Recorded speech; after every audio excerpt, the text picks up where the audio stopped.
गरीब, किसान, नौजवान और महिलाएं शासन की योजनाओं से वंचित हों और कहीं भी कोई ऐसी स्थिति न पैदा हो कि कोई माफिया, कोई अपराधी, कोई समाज विरोधी और कोई राष्ट्रद्रोही तत्व अपने मंसूबों में सफल हो जाए। हम कोई स्पेस नहीं देंगे और इस देश से हम लोग आए हैं आज आप सबसे अपील करने के लिए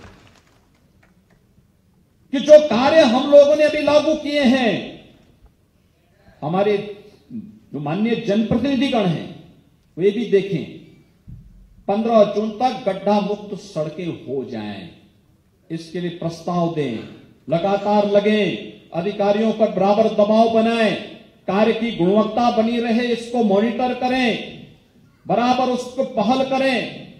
बिजली क्यों नहीं मिल पा रही है इसके बारे में स्वयं देखें। बिजली नहीं मिल पा रही तो उससे पहले उन्होंने उस क्षेत्र में घोषणा की है कि नहीं की है कि क्यों नहीं मिल रही है बिजली? नहीं मिलती थी। लोग घोषणा करते रहते थे कि हम 24 घंटे बिजली दे देंगे, 20 घंटे दे देंगे, नहीं दे पाए।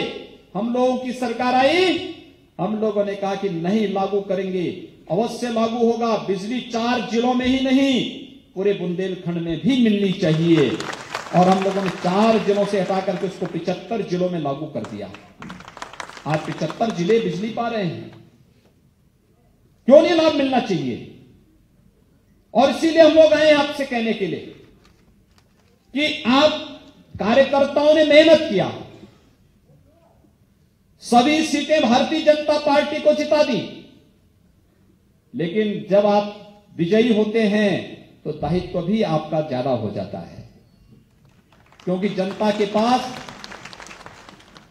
एक एक व्यक्ति के पास न मैं जा सकता हूं, न स्वतंत्र देव जी जा सकते हैं, न डॉक्टर महेंद्र सिंह जी जा सकते हैं, न हमारे सांसदगण जा सकते हैं, न विधायकगण प्रत्येक व्यक्ति के पास जा सकते हैं। प्रत्येक व्यक्ति के साथ सीधा संवाद आपका होता है, आप सभी कार्यकर्ताओं का होता है। और इसलिए जब आप प्रत्येक जनमानस के साथ संवाद बनाए हुए हैं तो संवाद का हिस्सा होना चाहिए कि सरकार की योजनाओं को हम उसके साथ जोड़ें। आप देखना, हम इतनी योजनाएं लोक कल्याण की देंगे कि कोई गरीब भूखा नहीं मर सकता और कोई गरीब स्वास्थ्य सुविधा के अभाव में दम नहीं तोड़ सकता। हम ऐसी योजनाएं देंगे, कोई कन्या पैसे के अभाव में ऐसी स्थिति किसी परिवार के पास नहीं रहेगी कि वो अपनी कन्या की शादी न कर सके। और हम ऐसी भी योजना देंगे कि कोई गरीब घर का बच्चा स्कूल में पढ़ने से वंचित न रहने पाए, इसकी भी हम व्यवस्था देने जा रहे हैं। लोक कल्याण का पर्याय परिवार का कल्याण नहीं होता, जाति का कल्याण नहीं होता है। इस बिना भेदभाव की सर्व समाज को जब उसका लाभ मिलना प्रारंभ हो तो वही लोक कल्याण का सही भाव है और यही सही लोकतंत्र भी है।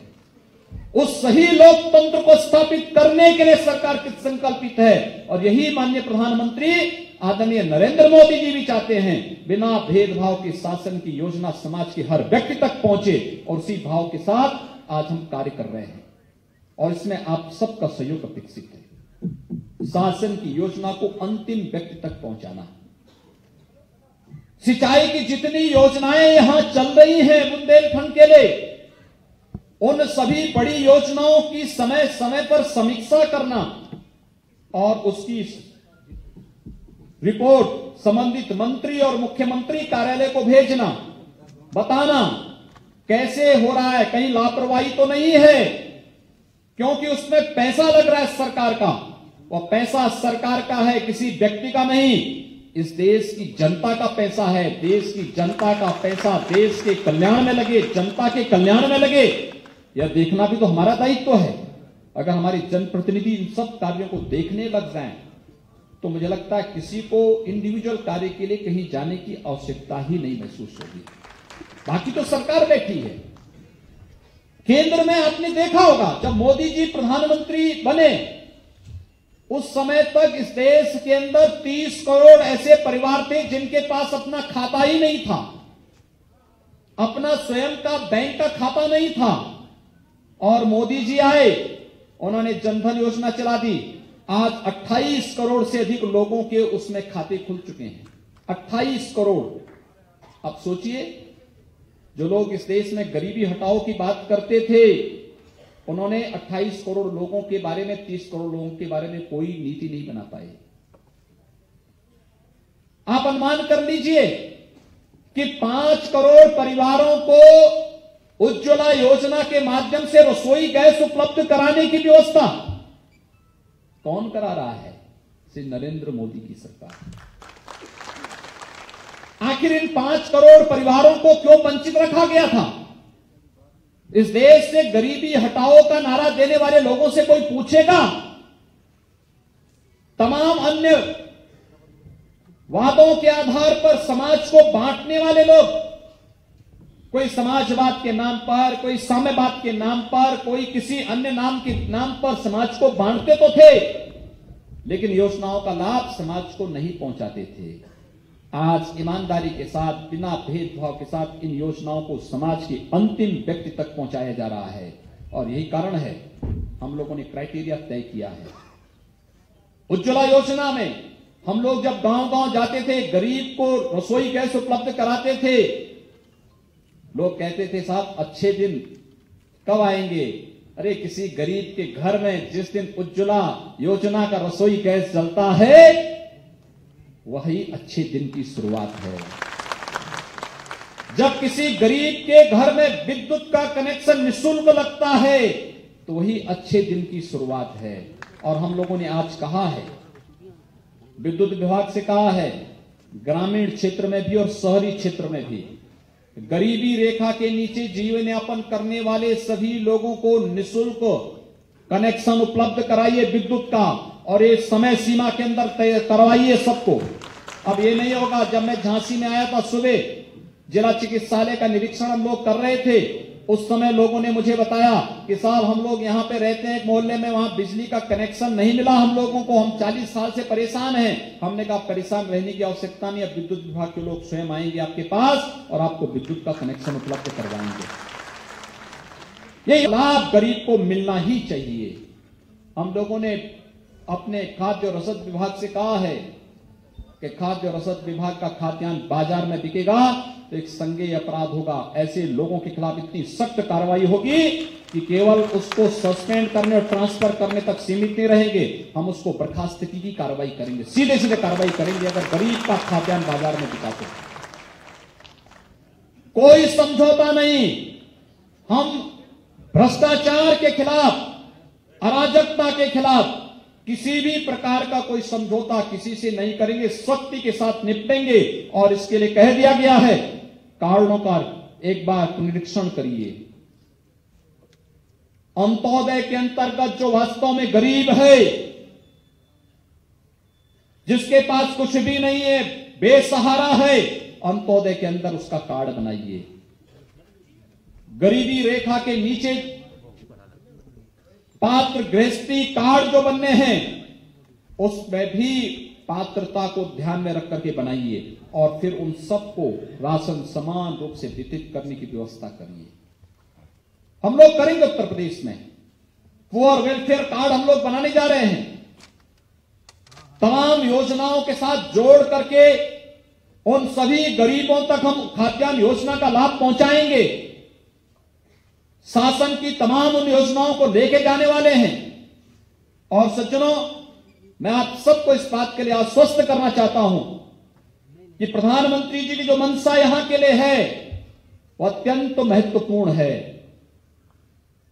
पूरा बुंदेलखंड क्षेत्र हरा भरा हो, पूरा बुंदेलखंड क्षेत्र अब सूखे के अभिशाप से मुक्त हो और बुंदेलखंड क्षेत्र अपराध से मुक्त होकर के विकास की प्रक्रिया के साथ आगे बढ़ सके।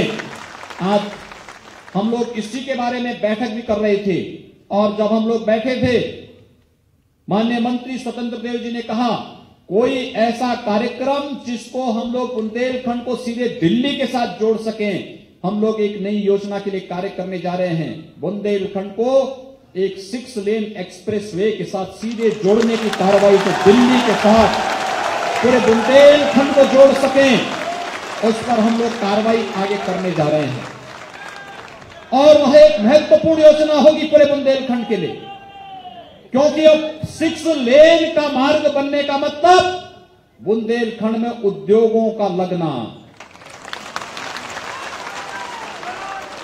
उद्योगों का लगने का मतलब आने वाले 5 वर्ष के दौरान यहां के लाखों नौजवानों को नौकरी और रोजगार प्राप्त होना।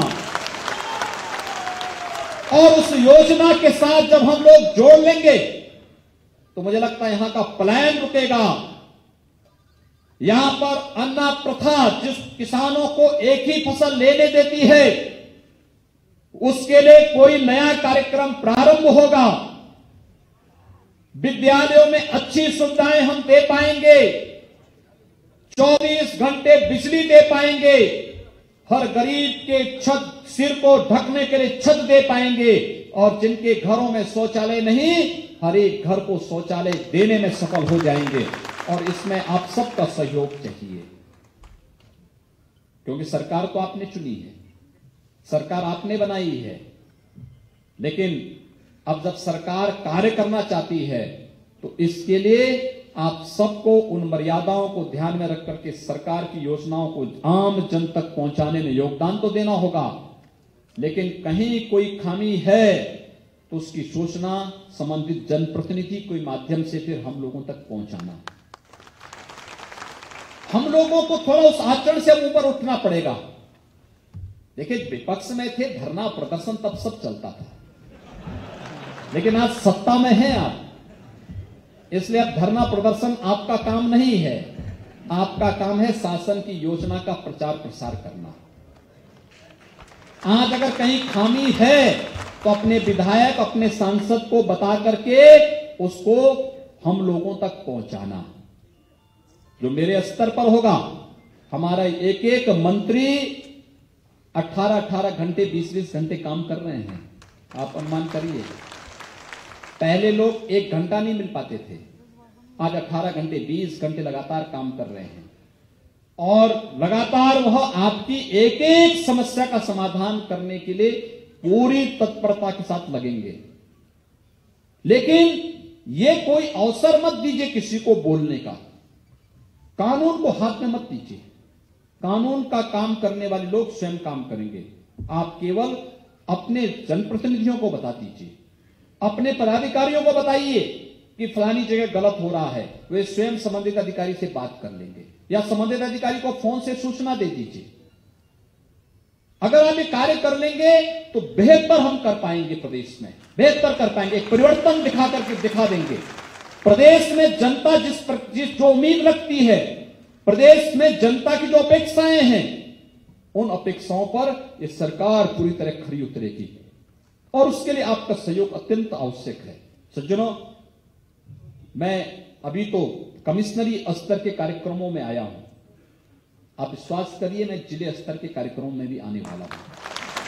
हर जिले में जा रहा हूं, हम लोग प्रयास करेंगे हर जिले में जाने का, और जाएंगे, उन समस्याओं का स्थानीय समाधान करेंगे। हम लोग कमिश्नरी स्तर की बैठक में इसलिए आए हैं जिससे पहले से लोगों को बता दें कि भाई देखो, कार्य इस प्रकार से करना है। हम अब सरकार बदल चुकी है, अब कागजों की कान खाना पूर्ति नहीं होगी, एक औपचारिकताएं बंद होनी चाहिए। अब जनता के प्रति संवेदनशील सरकार है, तो प्रशासन को भी जनता के प्रति संवेदनशील बनना पड़ेगा। अब प्रशासन को भी आम जन की समस्या पर त्वरित कार्रवाई करने की आवश्यकता। हम लोगों ने तय किया है, किसी भी कार्यालय में 3 दिन से अधिक फाइल नहीं रुकेगी, और अगर रुकेगी तो फिर उस अधिकारी की जवाबदेही तय होगी। क्यों जनता परेशान होगी? और अगर किसी ने कोई शिकायत की तो त्वरित निस्तारण करिए, सच है कार्रवाई करिए, गलत है उनको बता दीजिए कि वे आपकी शिकायत यहां पे गलत थी। एक संवाद तो बनाइए, और ये कार्रवाई निचले स्तर पर भी होगी। हम लोग पहले चरण में जाएंगे, समझाएंगे, और दूसरे चरण में फिर कार्रवाई करना भी प्रारंभ करेंगे। बस इसमें आपका सहयोग चाहिए। और इस दृष्टि से सज्जनों, एक बार पुनः ये बुंदेलखंड का एक हम लोगों का दौरा प्रारंभ हुआ है। आज मैं यहाँ आया हूं, अगली बार अभी चित्रकूट आऊंगा, वहां के मंडल की भी समीक्षा होगी, फिर प्रदेश के अन्य जनपदों में भी, अन्य मंडलों में हम जाएंगे, लेकिन शीघ्र ही जिले स्तर की भी समीक्षा बैठकें प्रारंभ होंगी। आप सबसे अपील कि सरकार की योजना को आम जन तक पहुंचाइए। केंद्र की सरकार की, राज्य की सरकार की जो भी योजना बनती है उसके बारे में आम जन को बताइए और अपनी तैयारी संगठनात्मक दृष्टि से भी मजबूती के साथ आगे बढ़ने की कार्रवाई करिए। समाज के हर तबके को बिना भेदभाव के साथ अपने साथ जोड़िए, कोई भेदभाव न हो, किसी भी प्रकार का कोई दुराव न हो।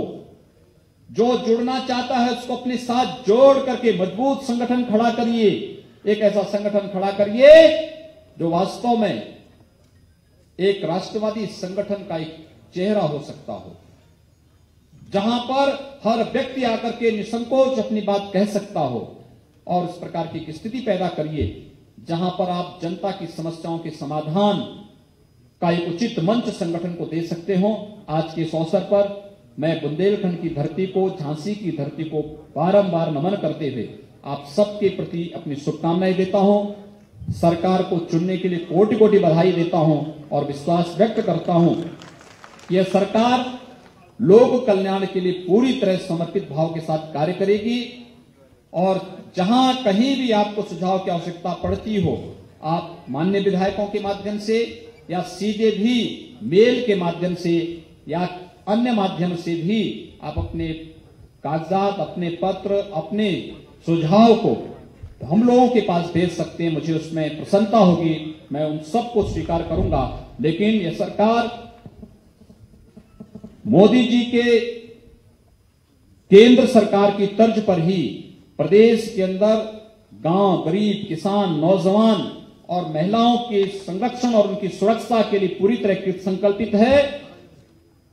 भ्रष्टाचार, किसी भी प्रकार की अराजकता और किसी प्रकार की समाज विरोधी, राष्ट्रद्रोही तत्वों के साथ सख्ती के साथ निपटने के लिए भी पूरी तरह संकल्पित है। आप सबका सहयोग इस संबंध में हम लोगों के लिए अपेक्षित है। आप सबके प्रति मेरी शुभकामनाएं। धन्यवाद। जय हिंद। माननीय मुख्यमंत्री जी ने धन्यवाद देने और सभी कार्यकर्ताओं का आभार प्रदर्शन करने के लिए मैं क्षेत्रीय अध्यक्ष मानवेंद्र सिंह जी को आमंत्रित करता हूं। मैं आभार व्यक्त करना चाहता हूं उत्तर प्रदेश के गौरव, अपने यशस्वी मुख्यमंत्री हम सबके योगी आदित्यनाथ जी का, जिनका आज हम सबको मार्गदर्शन प्राप्त हुआ। मैं आदरणीय को विश्वास दिलाना चाहता हूं कि हम अपने कानपुर बुंदेलखंड क्षेत्र के कार्यकर्ता